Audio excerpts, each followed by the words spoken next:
guys are out of control. This is the longest run they've had to make. Obviously, the initial start was just 13 laps. Or, I'm sorry, 12 laps, so it's just a little more than double here for race 1.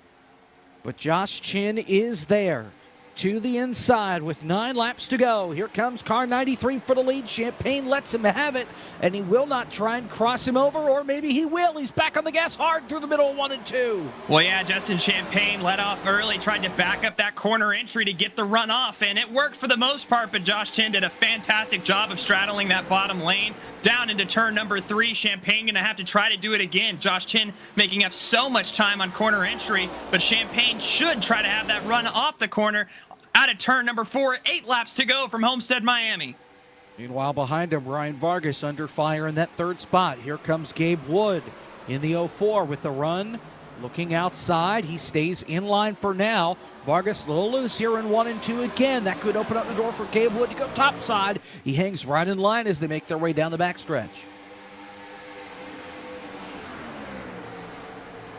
Into turn 3 now. Champagne, fantastic middle section of that corner. If he can keep that momentum up. Josh Chin's doing such a great job of blocking it, though, that it's really neutralizing that effect. I think if Champagne tries that same approach, but tries it on the top instead of running the same line that Chin is, then it could be successful. And you'll see that here. Champagne going to chase that car up, but too loose up in that outside lane. Going to give up a lot of ground now to the 93 down the backstretch. 5 to go here. Champagne going to have one last shot. Is he saving up, or did he burn up his stuff as Josh Chin appears to be pulling away? Again, that... Vargas! Again, sideways off turn 2. This could open up the door for Gabe Wood. And again, that's not good for Vargas. He needs to stay as close as he can be to Justin Champagne, but again, if you're Champagne, I feel like it's hard to stomach watching Josh Chin run away from you. Again, Cozy with that drop is going to make 56 points tonight. So if you can make more than that 56 points and close in that margin, that will be very crucial to see if we'll have a real championship fight going into the final 2 weeks. 38 points, the gap between Cozy and Champagne coming into tonight's race as Justin Melillo returns to the racetrack several laps down. Remember, he's on a mouse. 3 to go this time. Josh Chin continues to pull away, trying to sweep the weekend. That last time by, he was about a 10th faster than Champagne. Gabe Wood securely in 3rd. Vargas in 4th. You've got Garrett Smithley in 5th. 3 laps to go.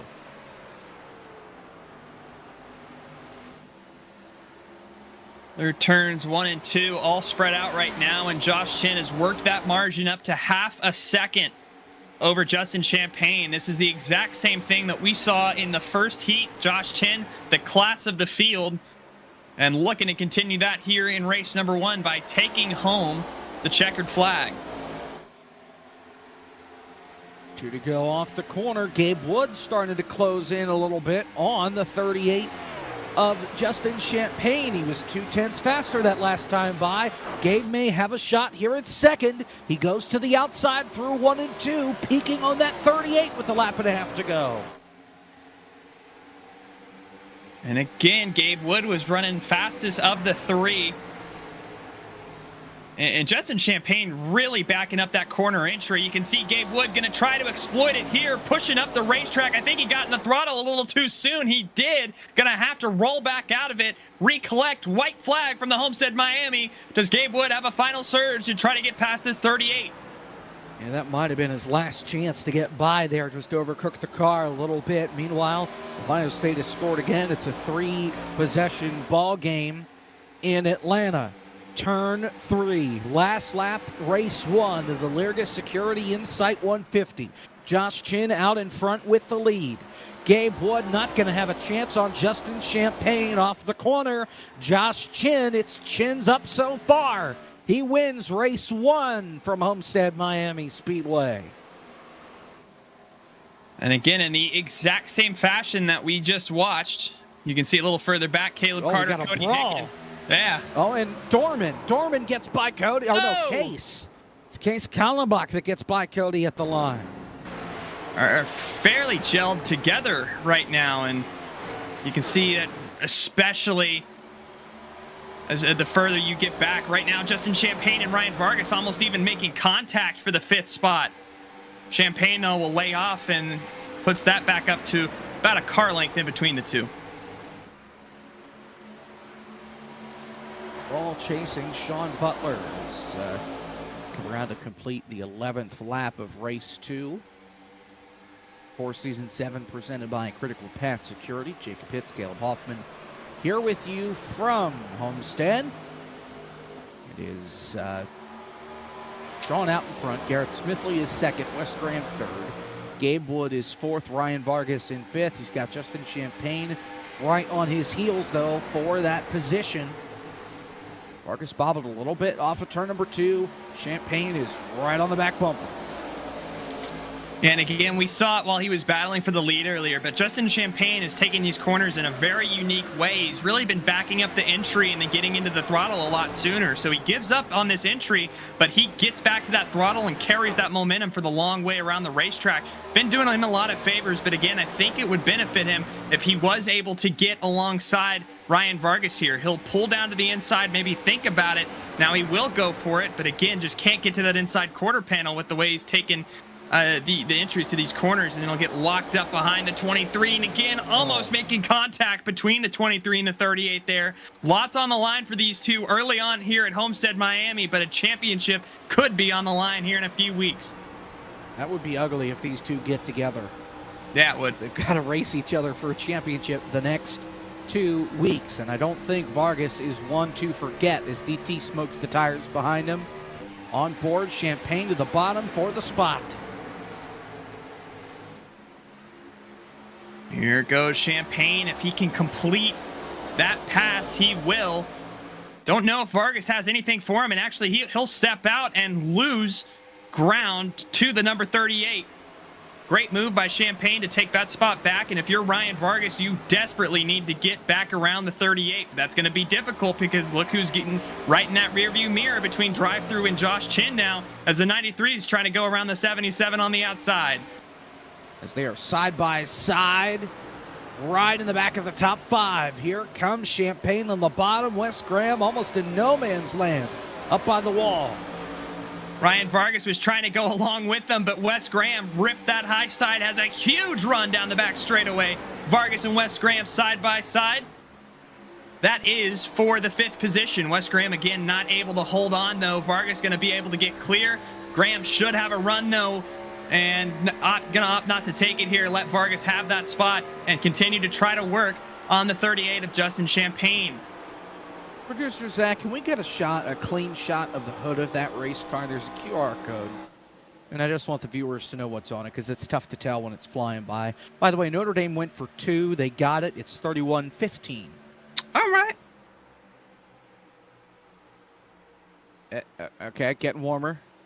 Getting warmer. Extinguish the sun.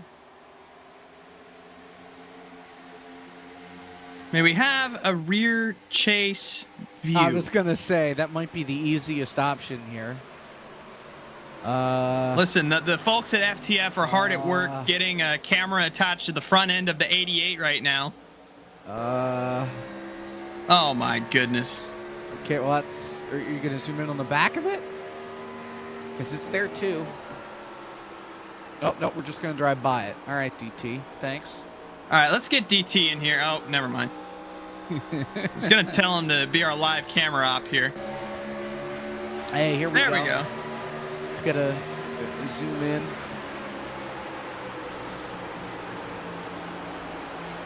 There you have it. Always glad to represent the sponsors. Yeah, order some Girl Scout cookies. Audrey thanks you. Shout out to Audrey and shout out to Girl Scout cookies.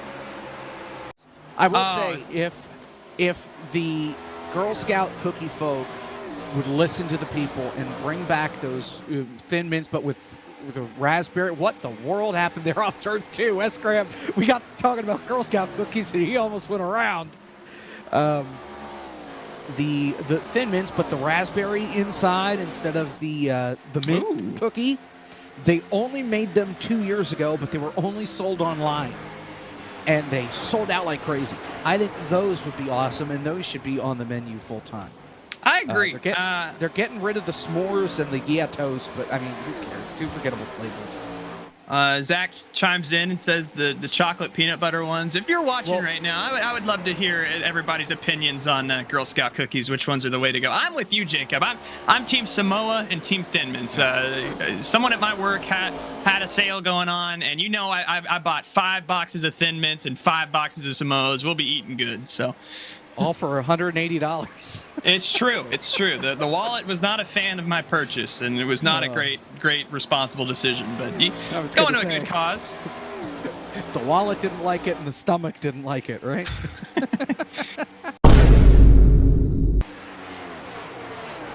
And again, real fast, not up in this top 5, but you remember Justin Champagne was right with this group as well. And I was saying, don't use that extra lap. As soon as these guys come in, you need to react. He's down in 8th right now. Has the freshest tires out of that bunch, but a lot of ground that he's going to have to make up to even get close to Ryan Vargas, his championship rival. But look at this, though. Up at the front of the field, Josh Chin going to cut down to the inside, try to take this lead away from Garrett Smithley, who's going to have the run off turn number 4. Can Josh Chin get clear as they cross the stripe? Going to be close. Let's see if Smithley backs it up, tries to cross him over. Chin clear entering turn number 1. Smithley stays up on the outside of the racetrack. This allows Sean Butler to enter the mix, though. 3-car battle for the lead, and Butler is almost clear off the corner. They're still wheel to wheel for second. Josh Chin can just put it in cruise control, but Sean Butler is there. 3-car lengths back through turn number 3, coming to 12 laps to go. Sean Butler on the doorstep of the top spot. And was just about a 10th faster last time by as they get to the stripe. That time, 2 tenths advantage Sean Butler had over Joshua Chin. Butler's going to go all the way up to that outside wall and try to use that momentum. He's alongside the number 93 and should have the momentum to try to take it away from Chin down the backstretch. They're side by side for the lead with 12 laps to go in Miami. Go where the other guy isn't. That's Sean Butler's method right now. Chin picks the bottom, Butler picks the top. Here they come off the corner, coming to 11 laps to go. Chin washes up, and Sean Butler, power down, takes the lead of the race with 11 laps to go and leaves Josh Chin in the dust. The gap is 2 car lengths to turn 1. Josh Chin will try and fight back on the bottom of the racetrack. Butler going to use the momentum off the top of the racetrack. He's clear by 2 off 2. As good as gone for that 32. A power move on Josh Chin, who has been the dominant car of the night. Now Butler going to go back down to that inside. Josh Chin going to switch spots with them and get all the way up to the top lane. Off of turn number 4. That gap already up to 6 tenths, but Josh Chin on that high side found a little bit of speed and gets it down to 5. We'll see going down into turn 1. You can see Sean Butler trying to take that lane away. Lots of good racing happening with 10 laps to go. 5 laps to go. One hand from Barney the flagman as they cross the start-finish line. Back down into turn 1 and 2. Sean Butler's advantage up to almost a second over the 93. And Josh Chin is going to step out a little bit sideways, lose even more time off of turn number 2.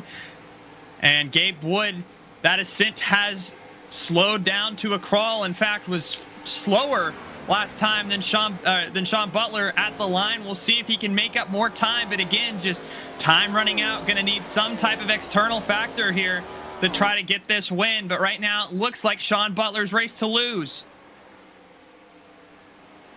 Sean Butler, been a while since he's gone to victory lane. Has not won a race this year. 3 top 5s, 9 top 10s. He sits 106 points out of first place coming into tonight. He's only 10 points behind Josh Chin entering. So by no means is he out of the picture, but it will take more performances like this. And perhaps that race 1 result may hurt him a little bit down the stretch. 3 laps to go. It is all Sean Butler, and the last thing he needs, Caleb, is a caution. And Sean Butler having to negotiate with lap traffic here. You can see that red and white car of Cody Hicken. Sean telling him to go all the way up against the wall, and kind of a double-edged sword here because that maybe can take the line away from Josh Chin. We'll see. All over the back bumper right now. If Cody gives Sean Butler any problems here, could have ourselves a race, but it looks like Cody going to pull over to the side here. Sean Butler off turn number 2. We may have a battle for second. No, we won't. Gabe Wood just fenced it off the corner. He's not going to have enough time to catch Josh Chin unless Chin has a big mistake here. But through 3 and 4, white flag in the wind. One more lap to go for Sean Butler at Homestead Miami Speedway. His Spectrum internet went out on the green flag of race 1.